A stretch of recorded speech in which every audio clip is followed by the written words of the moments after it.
What's going on YouTube? Thomas L here. Since September pretty much ended, I decided to do my 10 favorite movies of September that I got a chance to see. Now, September was a pretty decent month for movies. You did have some not so good stuff, and there was lots of stuff in September I thought was pretty solid. So, with that being said, here's my 10 favorite movies of September. Coming in at number 10 is the Eli Roth directed film The House with a Clock in Its Walls, which was, of course, based on a book and starred the likes of Jack Black and Cate Blanchett. This movie was a complete surprise. I completely thought this movie was going to suck because the trailers haven't really done much for me. But I went in pleasantly surprised. I found myself enjoying it. It was pretty creepy, pretty fun. Jack Black and Cate Blanchett were both excellent in this movie. And it's doing pretty well in the box office, too. Like, right now, it's still in the top 5, so cool to see people, still checking it out. Alright, coming in at number 9 is the action film Peppermint, which starred Jennifer Garner, who pretty much plays a woman who goes after the people responsible for the killing of her husband and daughter. Jennifer Garner was awesome in that movie. I thought she kicked tons of ass. The movie was also loads of fun, lots of cool lots of cool action. It was definitely a fun thrill ride. Coming in at number 8 is actually a recent movie that I just saw earlier called Old Man and the Gun. Now, this is actually the final film of Robert Redford, who pretty much is retiring from acting. Man, Robert Redford was amazing in this movie. I thought he gave a good performance. You also had a solid supporting cast that included Danny Glover, Casey Affleck, Sissy Spacek, Tom Waits, John David Washington, Tika Sumpter. Pretty solid cast, and the film's also based on a true story about this guy, about this pretty good enough fellow who actually is a bank robber. Like, he's literally the nicest bank robber you want to meet, because when he goes to the bank, to rob a bank, he'll be polite, and he'll pretty much take your money and be polite. And I mean, and he also he's pretty much an escaper because he escapes prison. Like, the character pretty much escapes prison loads of times. And yeah, it's interesting. Like, the story was pretty interesting, and if you guys haven't seen it, I'll say definitely check this one out because it's a really interesting watch. Coming in at number 7 is the new horror movie Hellfest. I had loads of fun with this. I mean, it was really scary. It had some nice gore, nice enough gores in it. Really liked the lead actresses played by Amy Forsyth, Beck Taylor Klaus, and Rain Edwards. They were both good. Tony Todd was good, but he was kind of wasted in the movie. I think they could have done more with Tony Todd, and the killer also looked pretty cool. This is probably going to end up maybe in my top 10 favorite horror movies of the year because it's a really solid one. Alright, coming in at number 6 is the anime film Smallfoot, which of course featured the voice talents of Channing Tatum, Zendaya, Gina Rodriguez, LeBron James, Common, loads of others. Smallfoot I thought was really amazing. It had some pretty good songs in it, a good voice cast, good animation, pretty decent story. This is another pretty surprise. I literally did not expect much from this, but it's Warner Brothers Animation, and And I'm really become a fan of Warner Brothers animation thanks to stuff like Smallfoot, the Lego movies, and Storks. They're pretty much going to be up there with Pixar as one of the best animated studios. All right, coming in at number 5 is Assassination Nation.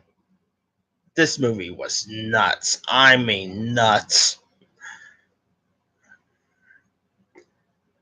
It had some. This also had some pretty cool action, and it actually had like a Purge feel to it.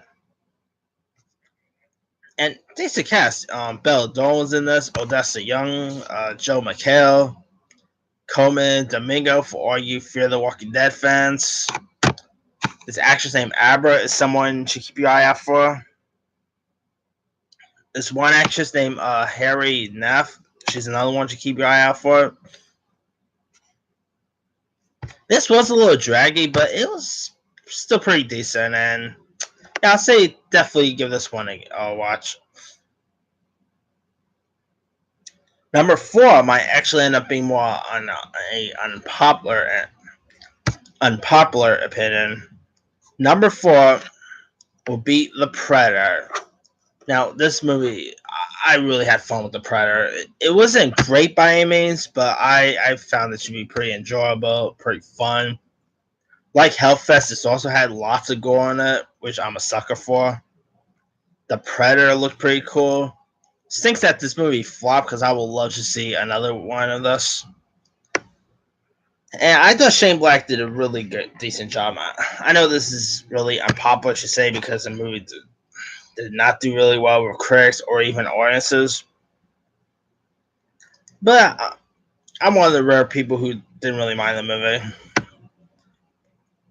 Alright, coming in at number 3 is the comedy Night School, which starred Kevin Hart and Tiffany Haddish. This movie had me laughing. I found it to be really funny. Kevin Hart was hysterical. Tiffany Haddish was amazing as always. Of course, she's Tiffany Haddish. She's always great. I also dug Fat Joe, Rami Malek. No, not Rami Malek. Why did I mix his name up with Rami Malek? Anyway. Yeah, Night School is really funny. If you're a Kevin Hart fan, I'll say definitely give this one a watch because you'll actually have a good time with it. Coming in at number 2 is another surprise, and that would be A Simple Favor. I kind of expected, to be honest, I kind of didn't really expect much from this. I literally thought it was going to just be unforgettable and terrible and all that. Despite me liking Parfik's other recent films, but I went into the movie because to check out for myself, and I simply enjoyed A Simple Favor. I thought it was really amazing. Yeah, I really like Anna Kendrick and Blake Lively. They were both good. The dude from Crazy Rich Asians, Henry Golding, was amazing. This movie was like it had some cool twists and turns that I did not even see coming. This is definitely a different film for Parfait, who of course directed stuff like Ghostbusters, Spy, The Heat, and Bridesmaids. Yeah, if you guys still haven't seen A Simple Favor, check it out. It's actually really solid. All right, coming in at number 1 of my favorite movies of September is White Boy Wreck. I thought this movie was really amazing. It's like Old Man and the Gun. It's crazy that this is based on a true story. I mean, about the youngest guy, like the youngest kid who worked for the drug for like the drug informant, for the FBI. This is something else. Also, keep your eye out for this kid named Richie Merritt who plays the Tyrell. He was wonderful in this. He's definitely an actor to look out for in the future. Matthew McConaughey was amazing. Bruce Dern. Cool to see Piper Laurie back on screen. Yeah, if you guys still haven't seen White Boy Wreck, when if it's playing near you, or if it's like, or whatever, it's on Netflix or whatever, check it out. It's really amazing. But yeah, that's pretty much it for my top 10 favorite movies of September. Let me do the rundown. Number 10, The House with a Clock in Its Walls. Number 9, Peppermint. Number 8, Old Man and the Gun. Number 7, Hellfest. Number 6, Smallfoot. Number 5, Assassination Nation. Number 4, The Predator. Number 3, Night School. Number 2, A Simple Favor. And number 1, White Boy Wreck. Let me leave it to you guys. What are your favorite movies you saw in September? Now, there's like a few others that could probably added. Let me check my list. Other films I saw in September included Fahrenheit 11/9. That was pretty good. All About Nina was a decent one. Sister's Brother was pretty good. Also, Netflix stuff like Sierra Burgess' Loser was a decent flick. The movie Age of Summer was good. So lots of interesting stuff in September. Not so much. There are a few not so interesting films I saw. I mean, I thought The Nun was just flat out terrible. I also saw Unbroken Passion of Redemption, which was pretty horrible. The movie Arm was a pretty terrible film. So not everything in September that I saw in September was gold, but anyway, yeah, that's pretty much it. Leave your comments below of what's your favorite movies in September is. Leave your comments. Don't forget to like, subscribe, hit that bell for more notifications. This here is Thomas L. signing off.